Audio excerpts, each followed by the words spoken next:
हाँ दोस्तों, स्वागत है आपका मेरे YouTube चैनल इंग्लिश बाबू पर। और आज मैं फिर हाजिर हूँ आपके साथ एक नई स्टोरी लेकर। और दोस्तों, आज की जो स्टोरी है बहुत ही छोटी सी स्टोरी, लेकिन इसको सुनकर आपको बहुत मज़ा आएगा, आपको कुछ सीखने को मिलेगा। उसके अलावा इस स्टोरी के अंदर आपको कुछ नए इंग्लिश के वर्ड मीनिंग सीखने को मिलेंगे, उनकी करेक्ट प्रोनाउंसिएशन के बारे में पता चलेगा। और दोस्तों, जो इसका ग्रामर का पार्ट है हम उसे बिल्कुल डिटेल में कवर करेंगे, तो जो ट्रांसलेशन का प्रोसेस है आप बिल्कुल अच्छे से समझ पाएंगे। तो चलिए दोस्तों, आज की इस कहानी को हम शुरू करते हैं और सबसे पहले कहानी का टाइटल देखते हैं। कहानी का टाइटल है द काइंड फार्मर। काइंड एक एडजेक्टिव है जिसका मतलब होता है दयालु, और फार्मर का मतलब किसान। तो इसका क्या मतलब हुआ? द काइंड फार्मर मतलब कि दयालु किसान। तो दोस्तों, ये आज की इस कहानी का टाइटल है, शीर्षक है, और अब मैं इसे पढ़ना शुरू करता हूँ। आपसे रिक्वेस्ट है आप इसे बिल्कुल ध्यान से सुने ताकि आप इसे बिल्कुल अच्छे से समझ सकें। तो चलिए इसको शुरू करते हैं। After the battle the Kings army was going back. क्या मतलब हुआ? देखिए, बैटल एक नाउन है जिसका मतलब होता है युद्ध, और यहाँ पर किंग के बाद एपेस्ट्रोफी एस का प्रयोग किया गया है। एपेस्ट्रोफी एस का मतलब होता है का के की। जब हम किसी के साथ कुछ जोड़ना चाहते हैं तो वहाँ पर एपेस्ट्रोफी एस का प्रयोग किया जाता है, जिसकी हिंदी होती है का के की। तो इस लाइन का क्या मतलब हुआ? आफ्टर द बैटल मतलब कि युद्ध के बाद, द किंग्स आर्मी मतलब कि राजा की जो आर्मी थी, जो सेना थी, वॉज गोइंग बैक। बैक का मतलब होता है वापस। और दोस्तों, ये जो हमारा वाक्य है वॉज गोइंग बैक, ये पास्ट कॉन्टिन्यूस का सेंटेंस है। जब भी हम पास्ट कॉन्टिन्यूस का सेंटेंस बनाते हैं तो वहाँ पर वॉज या वर्ब का प्रयोग किया जाता है हेल्पिंग वर्ब के रूप में, और वॉज वर्ब के साथ हमेशा ही वर्ब की फोर्थ फॉर्म का प्रयोग किया जाता है। तो ये जो गोइंग है ये वर्ब की फोर्थ फॉर्म है, और यदि हमारा सब्जेक्ट सिंगुलर हो तो उसमें वॉज का प्रयोग किया जाता है। तो ये जो आर्मी है ये एक सिंगुलर नाउन है जिसके साथ वॉज का प्रयोग किया गया है। तो क्या मतलब हुआ? आर्मी वॉज गोइंग बैक मतलब कि जो आर्मी थी, जो सेना थी, वो वापस जा रही थी। तो इस पूरी लाइन का क्या मतलब हुआ? After the battle the Kings army was going back मतलब कि युद्ध के बाद राजा की सेना, जो राजा की सेना थी, वॉज गोइंग बैक, वो वापस जा रही थी। चलिए आगे देखिए। They all were very hungry as their food supplies had finished. क्या मतलब हुआ इसका? दोस्तों, हंग्री का मतलब होता है भूखा, और ये एक एडजेक्टिव है। They all were very hungry मतलब दे ऑल का मतलब वे सब। दोस्तों, ये जो वर्ड है दे, ये एक प्लूरल नाउन है। जब भी सब्जेक्ट के अंदर एक से अधिक व्यक्तियों को शो करना हम चाहते हैं, जहाँ पर एक से अधिक लोग होते हैं, वहाँ पर दे का प्रयोग किया जाता है। दे का मतलब होता है वे या फिर वे लोग, और ये एक प्लूरल नाउन है। तो क्या मतलब हुआ? दे ऑल मतलब कि वे सब, वर वेरी हंग्री, वे सब क्या मतलब हुआ है? They all were very hungry, वे सब बहुत ज़्यादा भूखे थे। एज जैसे कि their food supplies had finished. दोस्तों, यहाँ पर हैड के बाद थर्ड फॉर्म का प्रयोग किया गया है। यदि किसी भी वाक्य में हैड के साथ थर्ड फॉर्म का प्रयोग किया जाता है तो वो पास्ट परफेक्ट का सेंटेंस होता है। और आपको यहाँ पर एक छोटी सी ये भी बात याद रखनी है कि पास्ट परफेक्ट के अंदर हमारे पास सिर्फ एक ही सिंगल हेल्पिंग वर्ब होती है, हैड, और हेड के साथ हमेशा ही आपको वर्ब की थर्ड फॉर्म का प्रयोग करना होता है। और फूड सप्लाईज का मतलब होता है खाने की आपूर्ति। तो इस लाइन का क्या मतलब हुआ? They all were very hungry, वे सब लोग बहुत भूखे थे। एज जैसे कि their food supplies had finish, जो उनकी खाने की जो आपूर्ति थी वो ख़त्म हो चुकी थी। फिनिश का मतलब होता है ख़त्म होना, और हैड फिनिश्ड मतलब ख़त्म हो चुकी थी। चलिए आगे देखिए। The king ordered his soldiers to get the grains. देखिए, ऑर्डर का मतलब होता है आदेश देना, और ये हमारा वाक्य पास्ट इंडेफिनिट का है। जब भी पास्ट इंडेफिनिट में अफर्मेटिव का वाक्य बनाया जाता है तो वहाँ पर वर्ब की सेकंड फॉर्म का ही प्रयोग किया जाता है, और किसी भी तरह का हेल्पिंग वर्ब का यूज़ नहीं किया जाता है। तो क्या मतलब हुआ? द किंग ऑर्डर्ड, राजा ने आदेश दिया, हिज सोल्जर्स अपनी सेना को, अपने सैनिकों को आदेश दिया, to get the grains, get मतलब लाना, लाने का आदेश दिया। क्या लाने का? द ग्रेन्स, ग्रेन्स का मतलब अनाज। तो इस लाइन का क्या मतलब हुआ? The king ordered his soldiers to get the grains, राजा ने अपनी सेना को अनाज लाने का आदेश दिया। The soldiers went to a village and met a farmer. क्या मतलब हुआ दोस्तों, ये जो वाक्य है ये पूरा का पूरा वाक्य पास्ट इंडेफिनिट के अंदर है और यहाँ पर आपको दो तीन सेकंड फॉर्म देखने को मिलेंगी। जैसे ये जो वर्ड है वेंट, ये गो की सेकंड फॉर्म है, वेंट मतलब जाना। तो क्या मतलब हुआ, the soldiers went to a village, सैनिक जो थे वो एक गाँव गए। एंड मैट, ये मीट की सेकंड फॉर्म है, एंड मैट अ फार्मर, और एक किसान से मिले। तो क्या मतलब है इस लाइन का, the soldiers went to a village and met a farmer. सैनिक, एक जो सैनिक थे वो जो फौजी थे या कह सकते हैं सैनिक जो थे वो एक गांव गए और एक किसान से मिले। द कमांडर आस्क्ड, आस्क का मतलब होता है कहना या फिर पूछना, और यहाँ पर इसका मतलब है कहना, और कमांडर का मतलब हुआ सेनापति। तो क्या मतलब हुआ, द कमांडर आस्क्ड, सेनापति ने कहा, डियर फार्मर मतलब कि प्यारे किसान, lead us to the village's largest field. क्या मतलब हुआ, देखिए लीड का मतलब होता है किसी को ले जाना, किसी को रास्ता दिखाना, उसे लीड कहा जाता है, और ये एक वर्ब है। लीड अस मतलब कि हमें ले चलो, टू द विलेजेस, अब देखिए यहाँ विलेज के साथ एपिस्ट्रोफी एस का प्रयोग किया गया है, तो इसका मतलब हुआ काके की।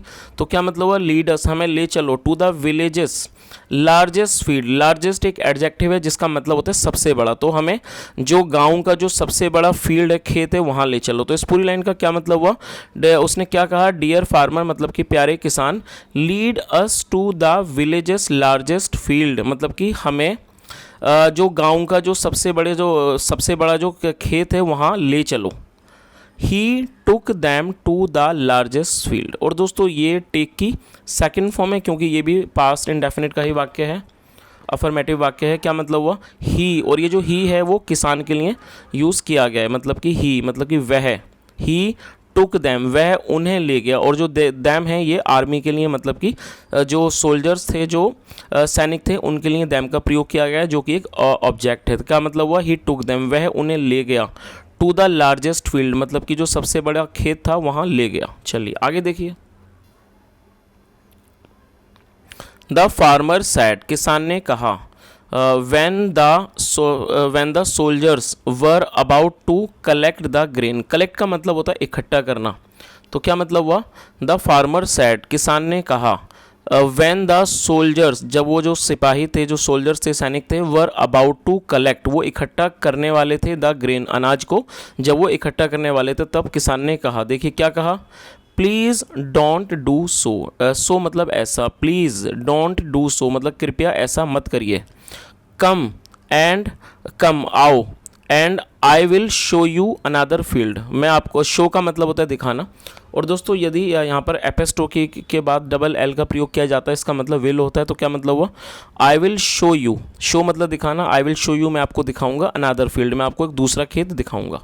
आगे देखिए, the soldiers went with him to another field, जो सैनिक थे, जो सिपाही थे, वेंट वो चले गए, विद हिम उसके साथ वो चले गए, टू अनदर फील्ड दूसरे खेत में, मतलब दूसरे खेत पर चले गए। They collected the grains from field, क्या मतलब हुआ, ये भी पास्ट इंडेफिनिट का ही वाक्य है। दे कलेक्टेड, कलेक्ट करने का मतलब होता है इकट्ठा करना, तो क्या मतलब हुआ, दे, और जो दे है वो एक प्लूरल नाउन है, दे मतलब उन्होंने, दे कलेक्टेड उन्होंने इकट्ठा किया, द ग्रेन्स उन्होंने अनाज इकट्ठा किया, फ्रॉम फील्ड खेत से उन्होंने क्या किया, उन्होंने अनाज को इकट्ठा किया।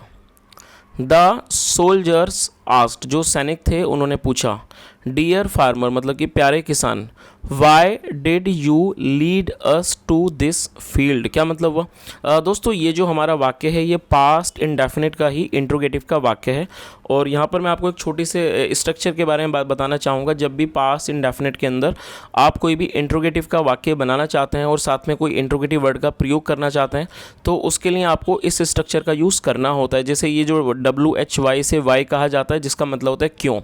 तो यदि आप पास्ट इंडेफिनिट में कोई भी इंट्रोगेटिव वाक्य बनाना चाहते हैं और आप उस इंट्रोगेटिव वाक्य में कोई इंट्रोगेटिव वर्ड का भी प्रयोग करना चाहते हैं, तो सबसे पहले आपको इंट्रोगेटिव वर्ड को लिखना होता है, जैसे वाई, उसके बाद आपको डिड का प्रयोग करना होता है, और डिड के बाद सब्जेक्ट आएगा, और सब्जेक्ट के बाद वर्ब की फर्स्ट फॉर्म। तो दोस्तों ये इस पास्ट इंडेफिनिट का इंट्रोगेटिव का स्ट्रक्चर है, आप इसको नोट कर सकते हैं और आप इसे इजीली सेंटेंस बना सकते हैं। तो क्या मतलब हुआ, why did you lead us, आप हमें यहाँ क्यों लाए, lead us to this field, क्या मतलब हुआ, आप हमें इस खेत पर क्यों लाए।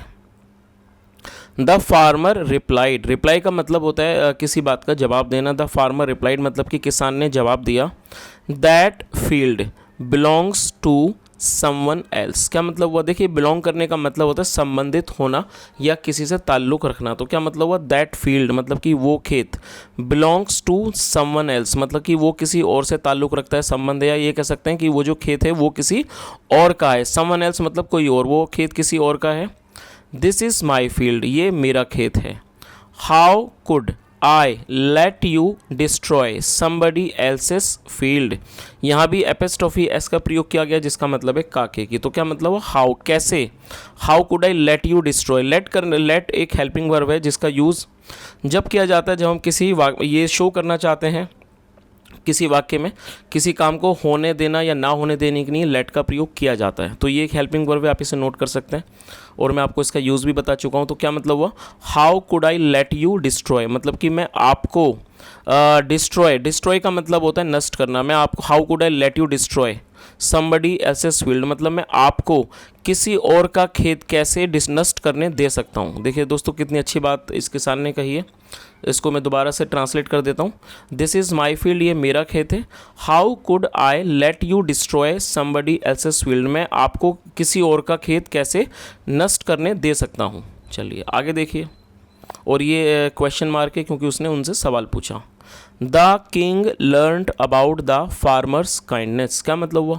देखिए ये लर्न की सेकंड फॉर्म में लर्नड, और इसके मीनिंग मैं आपको बता देता हूँ। लर्न का मतलब होता है याद करना या फिर सीखना, सीखने को लर्न कहा जाता है, याद करने को भी। और लर्न का मतलब किसी बात का पता चलना भी होता है। तो आप इस वर्ड को नोट कर सकते हैं। और ये सेकंड फॉर्म है और यहाँ इसको सेकंड फॉर्म के रूप में प्रयोग किया गया है। The king learned about the farmers kindness, और यहाँ फार्मर्स काइंडनेस मतलब फार्मर की दयालुता। काइंडनेस एक नाउन है जिसका मतलब होता है दयालुता। तो क्या मतलब हुआ? The king learned about the farmers kindness, जो राजा था उसे किसान की दयालुता के बारे में पता चल गया है, पता चला। ही पेड हिम, ये पे की सेकंड फॉर्म है पेड, इसका मतलब होता है अदा करना या फिर देना। He paid him handsomely, handsomely adverb है जिसका मतलब होता है बहुत अच्छा, बहुत अच्छी तरह से। He paid him handsomely for his grains, तो क्या मतलब हुआ? ही पेड हिम हैंडसमली, उसने उसके मतलब कि उसको पैसे अदा किए, और हैंडसमली मतलब बहुत अच्छी तरह से, मतलब कि अधिक पैसे, बहुत अच्छे तरीके से उसको पैसे अदा किए फॉर हिज ग्रेन्स, उसके अनाज के लिए। तो इस पूरी लाइन का क्या मतलब हुआ? ही, और ये जो ही है वो राजा के लिए प्रयोग किया गया है। ही पेड हिम, और ये जो हिम है वो किसान के लिए इस्तेमाल किया गया है। ही पेड हिम मतलब कि उसने उनको पे किए, दिए, क्या दिया? हैंडसमली मतलब कि बहुत अच्छे पैसे दिए, फॉर हिज ग्रेन्स उसके अनाज के लिए। तो दोस्तों ये एक छोटी सी लेकिन बहुत सुंदर सी कहानी थी, और ये जो कहानी का जो सार है और जिस कहानी से शिक्षा मिलती है वो आप बखूबी समझ ही गए होंगे कि जैसा हमने इस स्टोरी में देखा कि किस जो सैनिक थे उन्होंने किसान से बोला कि हमें जो गांव का सबसे बड़ा खेत है वहाँ ले चलो। वो उनको वहाँ पर लेके गया, लेकिन उसके बाद भी वो उनको अपने खेत पर ले आया, क्योंकि उसका ये मानना था कि मैं किसी और के खेत को आपको कैसे नष्ट करने दे सकता हूँ। और उसने जो सैनिकों को वो अपने खेत पर ले आया और सैनिकों ने वहाँ से अनाज को इकट्ठा कर लिया। और दोस्तों ये उसकी अच्छाई थी, और ये उसकी अच्छाई की जीत थी कि जब राजा साहब को इस बारे में पता चला कि किसान की दयालुता के बारे में, उसकी मतलब एक नेक दिली के बारे में पता चला, तो जो राजा साहब थे उन्होंने भी उसको उचित उसके पैसे दे दिए उसके अनाज के। तो दोस्तों बहुत ही अच्छी कहानी थी और संदेश भी बहुत ही अच्छा था। और यदि आपको ये कहानी अच्छी लगी और मेरा पढ़ाने का प्रयास आपको अच्छा लगा हो तो आपसे रिक्वेस्ट है वीडियो को जरूर लाइक करें, शेयर भी करें, चैनल को सब्सक्राइब करें। और दोस्तों यदि आपका कोई सुझाव हो तो कमेंट के माध्यम से ज़रूर बताएं। सुनने के लिए thank you so much. Have a nice day and bye.